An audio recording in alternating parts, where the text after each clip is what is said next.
नमस्कार मित्रों, मैं ब्रिजेंद्र सिंह। हमारी YouTube चैनल उपन्यास कहानियां में आपका स्वागत है। आप सुन रहे हैं फणीश्वर नाथ रेणु के उपन्यास मैला आंचल के दूसरे खंड का भाग 1।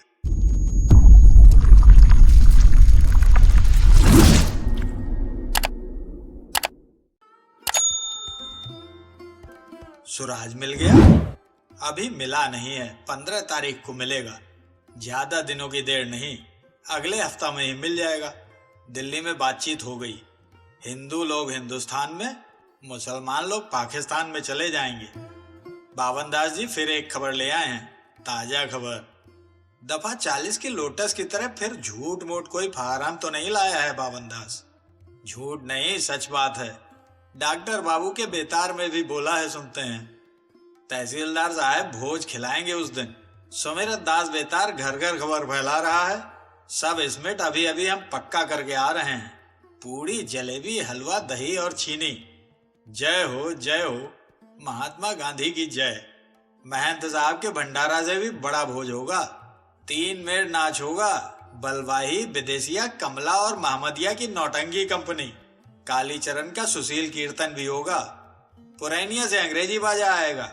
अरे, अंग्रेजी बाजा नहीं जानते? रोहताहट मेला में सर्कल के नाच में बजते नहीं सुना है?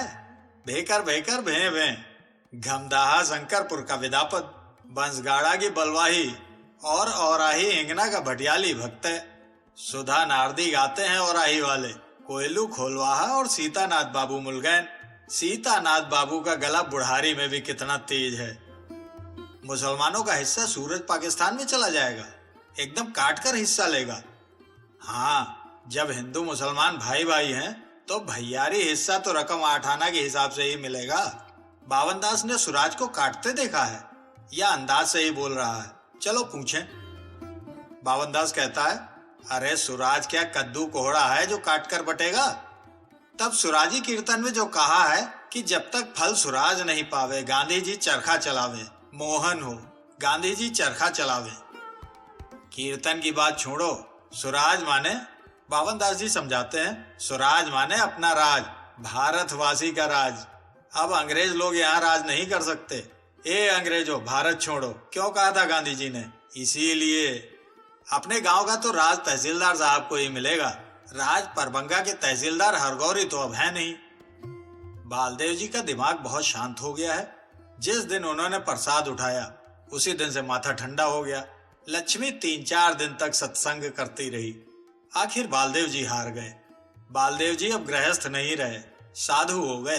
मोच भद्रा करवाकर बालदेव जी का मुंह ठीक 16 पटनिया आलू की तरह हो गया है। साहेब बंदगी बालदेव जी, साहेब बंदगी, जय हिंद।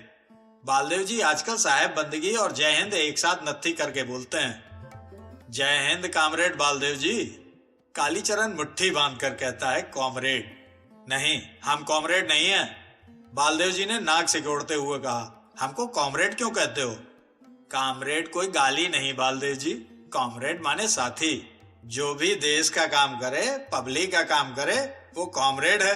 कालीचरण हंसते हुए कहता है, तुम नहीं जानते? बालदेव जी चिढ़कर कहते हैं, तुम तो आज आए हो, हम सन 30 से ही जानते हैं। टीक मोच कटाकर मुर्गी का अंडा खिलाकर कॉमरेड बनाया जाता है। कंप जेल में कितने लोगों को कॉमरेड होते देखा है। मुजफ्फरपुर के एक सोशलिस्ट नेता थे, उनका काम ही यही था, लोगों की टीक मोच काटना। जेब में कैंची रखे रहते थे, जात के बामन थे, और हमको कॉमरेड का माने सिखाते हो तुम? लगता है बालदेव जी फिर सनकेंगे। सबों ने एक मत होकर कहा, हाँ कालीचरण बाबू, ये गलती तुमसे हो गई। आज तुम लीडर हो गए हो, खुशी की बात है, लेकिन हो तो तुम बालदेव जी के ही चेला। तुम मानो या नहीं मानो, बात वाजिब है। कालीचरण लजा जाता है। तब उस दिन सेक्रेटरी साहब जो कह रहे थे, बाप बेटा दोनों कॉमरेड हो सकता है, शायद सुनने में ही गलती हो गई। वो अपनी गलती मान लेता है। हाँ, अभिमन्यु वध नाटक में अर्जुन ने द्रोणाचार्य के पैर पर फूल का तीर मारा था। वाह रे कालीचरण, अब बात समझता है।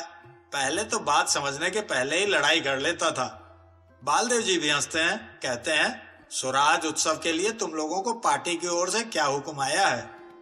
ठीक है, स्वराज के अकेले कांग्रेस को ही मिला है। स्वराज उत्सव के दिन रहोगे या नहीं? बालदेव जी पूछते हैं। जरूर, उस दिन हाथी पर भारत माता की मूर्ति बैठाकर जुलूस निकलेगा।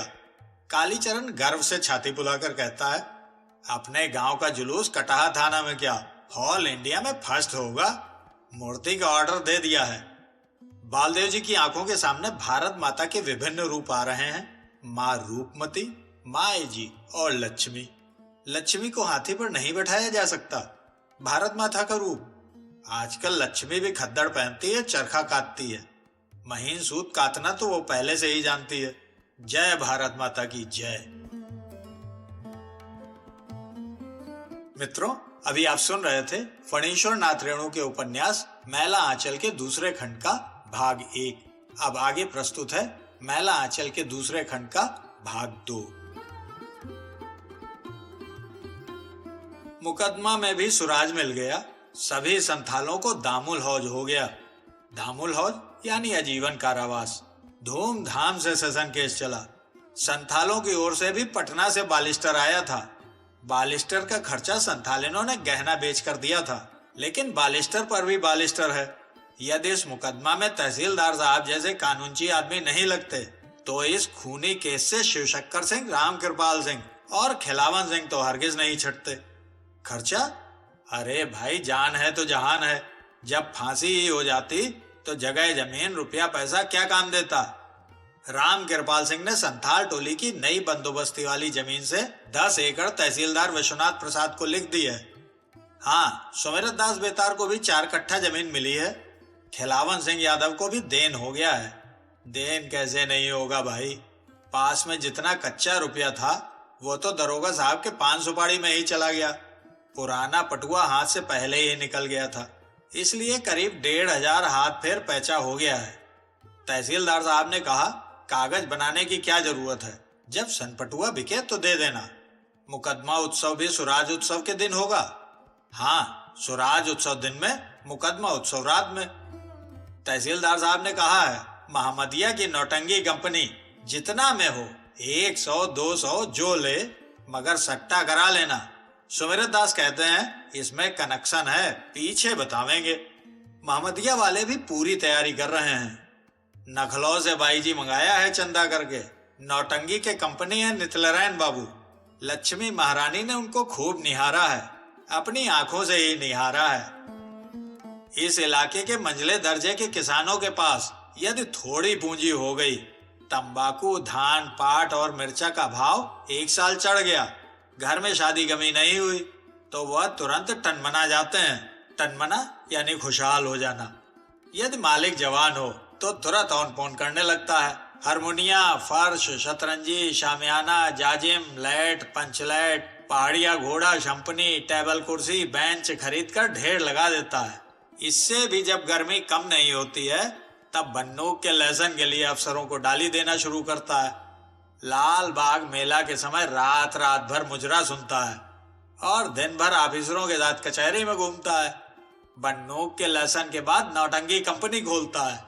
इससे भी मगज ठंडा नहीं होता तो कोई खूनी केस होकर समापत्तन। महमदिया के नितलरैन बाबू नौटंगी के कंपनी हैं।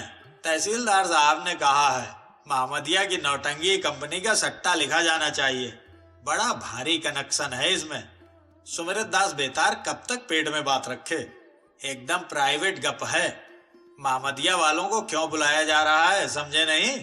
नौटंगी की बाई जी के बिलौज पर टका साटा जाएगा, अब समझे कुछ? संथाल लोग इस सुराज उत्सव में नाचेंगे। कहीं नाचने के समय तीर चला दे तब? नहीं नहीं, डॉक्टर साहब बोलते थे कि संथाली ने खुद आकर कह गई हैं, नाचबो। तहसीलदार साहब को भी इसमें एतराज नहीं होना चाहिए। भाई जो भी कहो, संथाली नाच देखते समय होश गुम हो जाता है। जूड़े में सादे फूलों के गुच्छे, कसम कस देह, उजले दांत की पाती की चमक, सफेद आंचल, जब झुमर झुमर कर नाचने लगती हैं तो मन करता है नाच में उतर पड़े। ढा डिग्गा, रिंग रिंग ता धिनता। आज से ही वे प्रैक्टिस कर रहे हैं, लेकिन मादर और डिग्गा की बोली सुनकर डर लगता है। हंसेरी के दिन तो ऐसा लगता था कि जमराज नगाड़ा बजा रहा है और जमदूत सब उसी ताल पर नाचकर तीर चला रहे हैं। मित्रों, अभी आप सुन रहे थे फणीश्वर नाथ रेणु के उपन्यास मैला आंचल के दूसरे खंड का भाग 2।